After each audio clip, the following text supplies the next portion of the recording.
Halo teman-teman, kali ini saya akan membahas drama Korea yang berjudul Spring of Youth. Jadi drama ini merupakan romansa musikal tentang Sang-Hye yang diperankan oleh Ha Yoo-jun yang merupakan mantan idol band papan atas The Crown yang dikeluarkan secara tiba-tiba. Ia pun memulai hidup baru sebagai mahasiswa dan bertemu dengan Kim Bum yang diperankan oleh Park Ji-hoo dan membentuk band kampus bersama yang memicu cinta segitiga dengan So Tae-yang yang diperankan oleh Lee Seung-yup. Nah, drama ini menyoroti pencarian jati diri, persahabatan, dan juga misteri yang melibatkan masa lalu Kim Bum dan juga Sang-Hye. Nah, Sang-Hye yang diperankan oleh Ha Yoo-jun ini merupakan idola K-pop papan atas yang memukau jutaan mata. Namun di balik panggung yang gemerlap, ia menyimpan beban emosional yang berat. Jadi seringkali dia itu mimpi aneh dan kilas balik yang meresahkan hingga menghatui tidurnya. Jadi dia itu bisa melihat tentang hujan lebat, jeritan, dan rasa sakit yang menusuk di matanya. Nah, semua ini bermula sejak 6 tahun yang lalu. Jadi dia itu mengalami kecelakaan gitu teman-teman. Saat sedang latihan, secara tidak sengaja temannya itu memukul matanya yang membuat matanya ini berdarah dengan sangat hebat.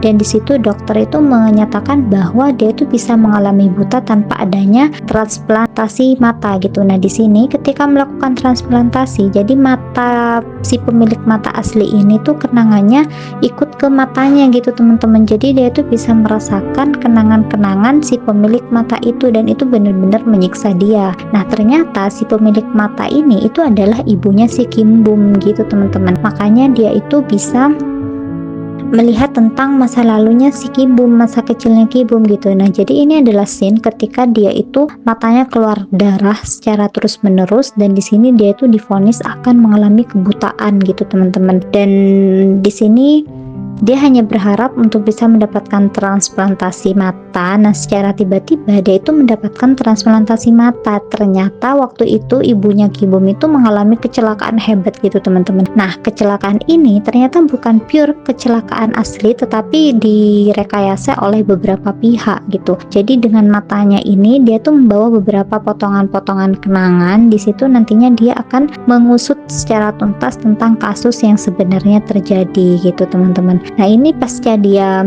mendapatkan donor mata, di situ dia sangat bahagia karena dia akan bisa melihat lagi gitu tanpa tahu bahwa di sisinya Kim Bum dia itu merasa sangat sedih banget karena harus kehilangan ibunya. Nah, ini adalah proses operasi mata yang dilakukan oleh Sang-Hye.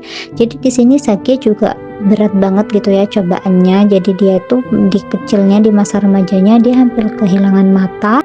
Dan ketika dia menginjak dewasa, dia harus dikeluarkan dari grup band yang sudah cukup membawa namanya menjadi dikenal banyak orang gitu teman-teman.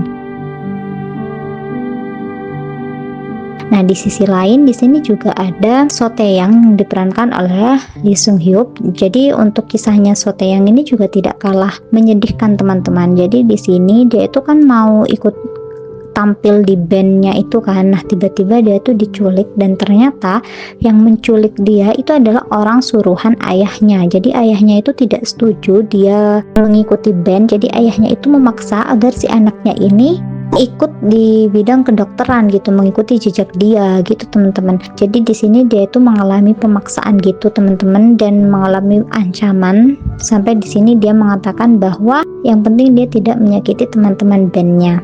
Nah, ternyata maksud ayahnya itu bukan hanya karena dia tidak suka anaknya ini ikut ngeband, tapi karena di dalam band itu ada si Sang-Hye dan juga si Kim Bum, di mana mereka berdua ini terkait terhadap kasus kecelakaan yang dialami oleh ibunya Kim Bum yang berkaitan dengan ayahnya si Tae-yang ini gitu teman-teman. Jadi ayahnya tuh nggak mau nanti si Tae-yang ini tahu tentang kebenaran yang sudah terjadi gitu. Dia nggak mau anaknya ini tahu tentang kebusukannya lah gitu teman-teman, karena itu juga ada sangkut pautnya dengan dirinya gitu.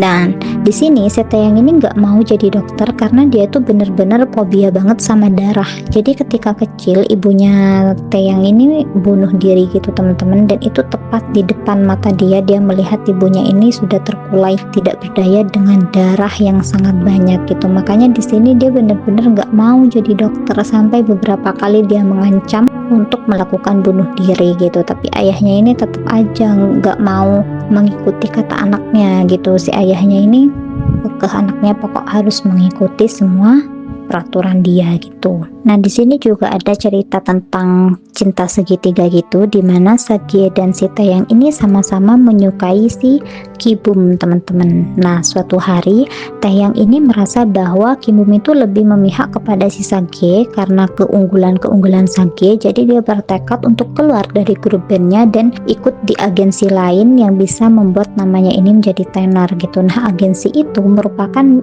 agensi milik sahabat ayahnya, dan ayahnya si Taeyang ini merupakan pemilik saham yang cukup besar gitu. Jadinya si agensi ini nih mau mengikuti semua perkataannya Taeyang gitu. Akhirnya dia debut, teman-teman, dan dia menjadi lebih terkenal daripada teman-temannya yang lain gitu. Nah, suatu hari Taeyang ini tanpa sengaja mengetahui tentang rencana ayahnya untuk mencelakai si Sagie. Jadi karena tujuannya dia juga tidak mau membuat Kimbum sedih, karena kalau Sagie kenapa-kenapa itu Kimbum bisa sedih. Akhirnya di sini si Taeyang ini mempertaruhkan nyawanya untuk bisa menolong si Sagie. Taeyang pun langsung dilarikan ke rumah sakit. Di sini si Sagie ini merasa sangat khawatir gitu melihat kondisi temannya ini yang tidak sadarkan diri. Nah, di sini ayah Taeyang juga langsung mengetahui kabar tersebut, langsung panik dan langsung ke rumah sakit. Nah, di sini si Sagie ini menemukan bahwa di dalam dompetnya si Taeyang itu masih ada foto mereka gitu, teman-teman. Dan di sini dia baru tahu ternyata si Taeyang itu sangat tulus kepada mereka gitu, dan selama ini dia salah paham kepada Taeyang gitu, teman-teman. Nah, ini si Kimbum ini merasa bahwa si Sagie ini menyembunyikan sesuatu dari dia gitu, dan di sini Sagie juga mengingatkan ayahnya si Taeyang agar si ayahnya ini tidak terlalu menekan Taeyang lagi gitu, dan kalau misalnya nanti terjadi sesuatu kepada Taeyang itu adalah salah dari ayahnya gitu, teman-teman. Di sini pun ayahnya merasa sangat menyesal dan dia sangat ketakutan si Taeyang ini akan kenapa-kenapa gitu, karena selama ini ayahnya ini sangat kasar dan sangat keras gitu kepada si Taeyang, karena si Taeyang ini tidak nurut gitu ke ayahnya. Nah, di sini ayahnya ini benar-benar panik, takut kehilangan Taeyang, karena Taeyang itu adalah satu-satunya keluarga yang dia punya gitu, teman-teman. Nah, saking merasa ketakutannya selama ini dia tuh terlalu obses terhadap Taeyang dan semuanya itu harus diatur oleh dia gitu. Di sini Kimbum merasa sangat khawatir, dia takut Taeyang ini tidak akan bisa bangun lagi. Nah, setelah dokter melakukan pemeriksaan, di sini ayah Taeyang boleh masuk, dan di sini si Taeyang ini belum siuman. Padahal untuk semua hasilnya itu baik-baik aja gitu, teman-teman. Dokter pun heran kenapa si Taeyang ini masih tidak menunjukkan tanda-tanda akan sadar. Ayahnya pun sebagai dokter itu tahu kalau misalnya kondisi vitalnya semuanya tuh baik-baik aja gitu, tetapi si Taeyang ini masih tidak sadarkan diri. Nah, dokter beranggapan mungkin ada masalah psikologis yang membuat si Taeyang ini tidak mau untuk bangun gitu. Di sini pun ayahnya tahu kalau misalnya Taeyang ini menyukai si Kimbum. Akhirnya karena merasa sedikit bersalah, ayahnya menyuruh Kimbum untuk masuk ke dalam karena mungkin si Taeyang ini ingin bertemu dengan Kimbum gitu, teman-teman. Nah, di sini pun Kimbum menangis di depan Taeyang karena dia melihat Taeyang yang tidak sadarkan diri.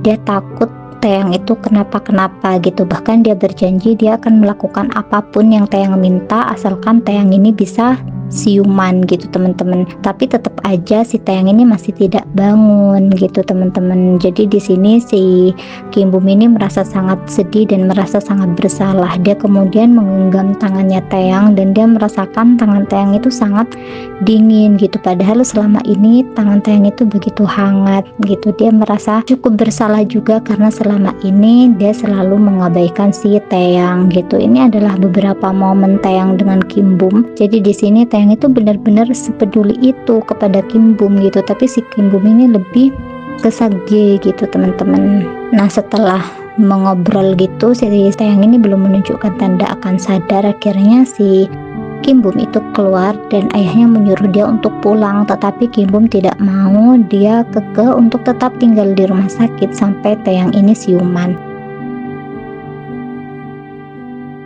Nah, ketika ayahnya kembali ke kamarnya Taeyang ini sudah tidak ada, teman-teman. Taeyang itu menghilang gitu. Oke, teman-teman, mungkin segitu dulu dari aku. Terima kasih banyak. Bye-bye.